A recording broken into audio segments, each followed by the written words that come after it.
Hello, everyone. This is a kind of a sort of a review of this book right here for Historathon 2025 Q1. It's my kind of wrap up and a reckoning of this particular book. It's a 2010 book, interestingly enough, just to start with. So, kind of early initial thoughts are, what do I think of the book and what will I take away from it? Which is always a kind of interesting thing to do with a history book. I mean, it's very, very, very, very easy. It's all very well to have read a history book and, you've got some idea of it and, hurrah. And, but what will you take away from it? A considered approach to what you actually kind of think of a book. And, well, for me, I think it, generally speaking, a fantastic overview that runs through seemingly pretty well most of the pharaohs from the whole period of time. I mean, it does say the history of a civilization from 3000 BC to Cleopatra. So it covers most of the, or at least some idea of the most of the pharaohs and their building projects, like the pyramids, most obviously, but also their achievements and their failures.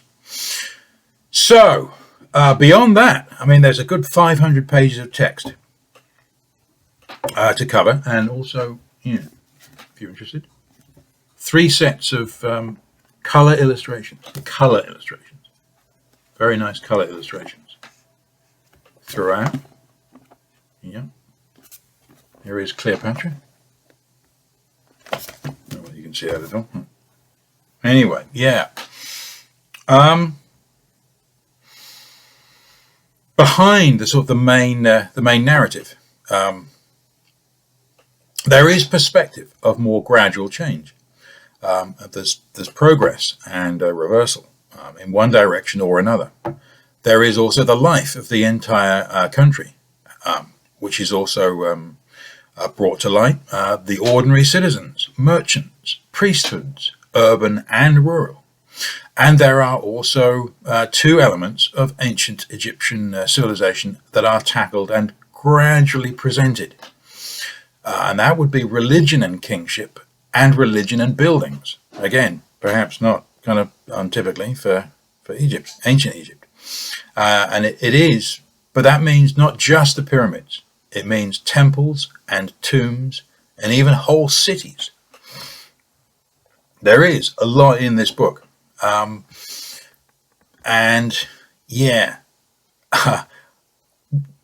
noted down a question.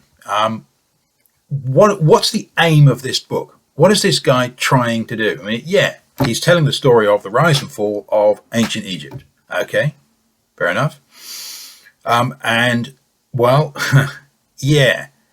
well does he do that in comparison to, let's say, all sorts of other things? And I've kind of pondered this a little bit. I mulled it over a little bit, and it seems like I don't know whether it's probably brilliant. I need to look at other books, and probably the Oxford History of Ancient Egypt to double check, which I haven't done yet, but I will do.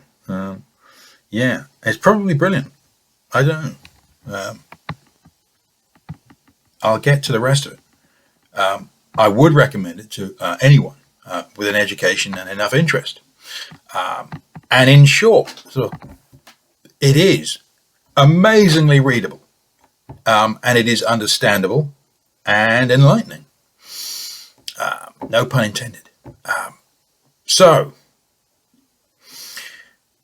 kind of final thoughts and notes about it. Perhaps Mr. Wilkinson is assisted by the story itself, in a way, but he does manage to maintain a lively, readable pace from beginning to end. While some may say it is a popular history, it is only in the sense that events are compared to other historical pyramids. Dare I say it? The Norman Conquest is mentioned. The Suez Canal and Robin Hood are mentioned, for example.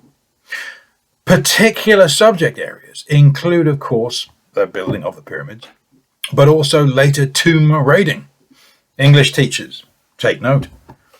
There is the significance of writing hieroglyphs and religion and grave goods and things to do with that, and kingship and the Egyptian psyche. So there are. That's not all. There are also other, perhaps somewhat surprising elements of ancient Egyptian history that probably ought not to be ignored. Immigration and its detrimental effects emerges as a serious issue after the last of the leading pharaohs. Non-native rulers emerged thereafter from below and became a major problem, apparently. It's easy to read a sentence that says, "Oh, there were some detrimental effects," but what detrimental effects? How so? Is the question. Was that really reality? And how does this book bring out these points, this point and other points? Well, the fact remains that he says that there were other bad, consequential things happening that began to happen at the same time as including corruption, major and minor, throughout society, here and there, amongst other things. So, I think that pretty well has some kind of idea of things, some kind of summary of it.